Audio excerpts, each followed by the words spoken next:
नजरिया के बान जानू हो गुलाम हो गईली।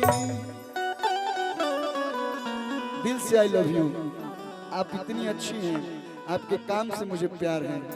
अच्छा दोस्ती में आई लव यू ना होला तारा खातिर बा कि कारी कारी आँख में काला काजल कोइले बारू।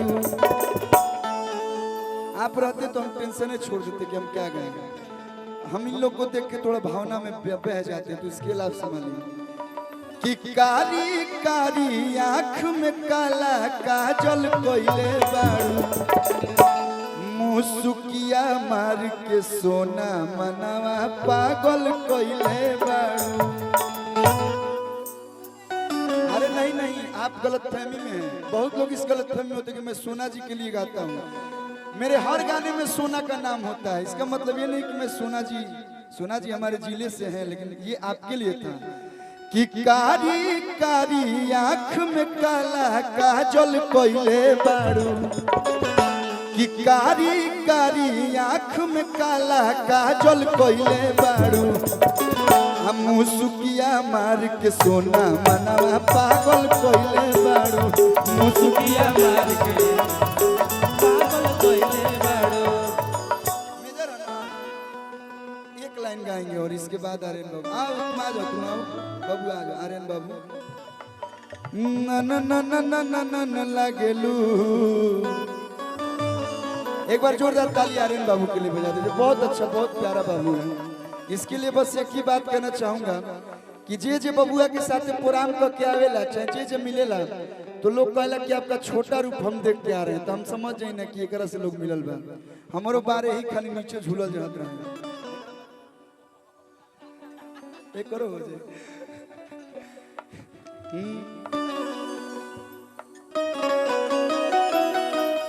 एक लाइन गाई।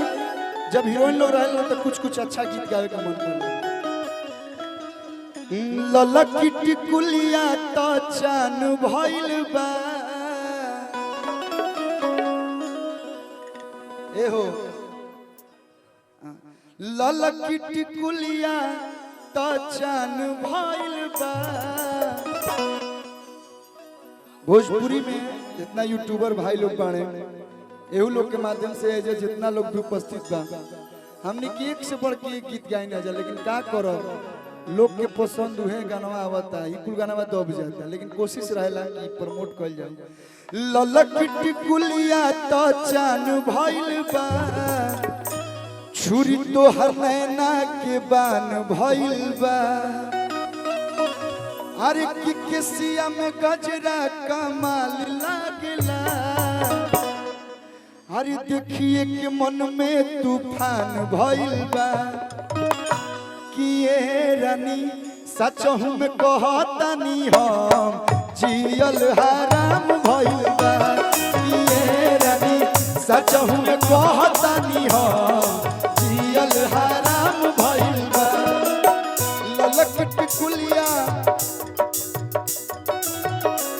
छोटू भैया, ललकी टिकुलिया तो चान भइल बा।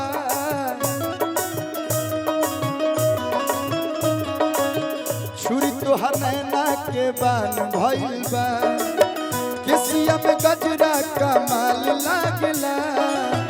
गोरी तो हर नैना के बान भइल बा। किए रानी देखिए, ऐसा नहीं है कि शिल्पी जी, आस्था जी मिल जाए तो हम रूपा जी के भुला जाए, मनीषा कोइराला के भुला जाए, चाहे आप लोग के भुला जाए। हम सबके याद रखी ना। रूपा जी की बहन है। अच्छा कि ये रानी सच हूँ मैं। हेलो, आप भी वाकई, हेलो रुको, आप भी बहुत सुंदर लग रही हैं। मतलब मजाक नहीं कर रहे हैं, देखो नहीं, मतलब वाकई आप बहुत सुंदर लग रही हैं। शिल्पी जी, आस्था जी का जवाब नहीं, लेकिन आपका भी कोई सवाल जवाब तो है ही नहीं है। खत्म है यहीं से दुनिया। कि ये रानी सच हूँ मैं कहतानी हम जियल हराम भइल बा। कि ये रानी सच हूँ मैं कहतानी हम जियल हराम। भैया एकरा में एगो लाइन बा, चढ़ी जालू ऐसे। अब शिल्पी जी सामने हो खस तो दारू के जरूरत बा हो ना हमारा तो नहीं खेला गो इनकरा के देखिए कि ब्लेंडर पर आई माइक पर चढ़ जाला हां हाई रेड लेवल देखते बड़ू हम नाम जानत नहीं पीना ना इना के शौक कर दियो पियो पियोता आही बाप बाबू आए लगी कोनो कोनो भाई तो इज्जत बचावा सब अरे की चढ़ी जलू ऐसे चढ़ेला जो इससे दारू आ देखनी ना ऐसन सुनर में हरारू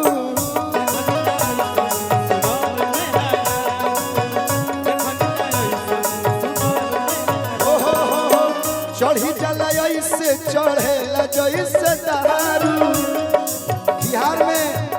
बिहार में भले बंद बा लेकिन ऐसा लगता कि 50 में मोलो के बरा चढ़ गइल बा काहे शिल्पी जी आस्था जी और शकुंतला जी के देख के सैली हाँ सॉरी सैली जी के देख के चढ़ी जलू ऐसे चढ़ेला जैसे दारू देखनी ना ऐसन सुनर में हरारू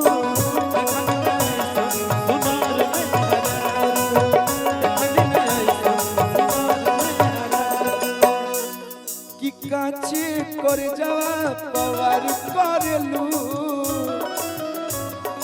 काचे कर जावा पवार करेलू अरे मोर तनी ऐसन ई हाल भइल बा कि ए रानी सचहु में कहतनी हम जियल हराम भइल बा कि ए रानी सचहु में कहतनी हम जियल हराम भइल बा सब लोग एक साथ कीजिए ए रानी सचहु में कहतनी हम जियल हराम भइल बा सचहु में कहतनी हो जियल हराम भइल बा सचहु में कहतनी हो जियल हराम भइल बा सचहु में कहतनी हो जियल हराम भइल बा आर्यन बाबू मन अब बैठ जाइए सालनी जी बैठ जाइए अच्छा आज ओकर बर्थडे है तो ओकर मुंह पर नाम याद है कोनो गलती कर देनी ए गाना में उहे काम कैले बड़ी अगला बार क्वीन सालनी के भी बुलावल जी तीनों सहेली है लोग बहुत बेजोड़ वाली रही लोग तो हां बुला देब हम एक गाना हम बोले बनी आरा प बक्सर पता में गइबे करला लेकिन आज के दिन वो गाना परफेक्ट रही आर्यन बाबू भी साथ में रहेंगे कि नथुनिया कतना के हो गोरी की पूजे गाना बजा दीजिए देखिए क्या है YouTube के जमाना बा सो आजकल Instagram पे लोग आ गए बने पहले 6-6 मिनट के गाना बनते रहे 3-3 अंतरा फिर 2 अंतरा पाइल बनी जा अब 30 सेकंड 15 सेकंड कितना जल्दी मजा चाहिए तो हम लोग के भैया कुछ दिन में हमनियों के बुझा तब का होई फ्यूचर भगवाने जानस आओ भैया क्या जी सुजीत जी काना फिल्म के मालिक स्वागत अभिनंदन है आपका हाँ भैया hello Krishna sound Belwaniya is virtue. Washing no should be completed is this work. Bajawa.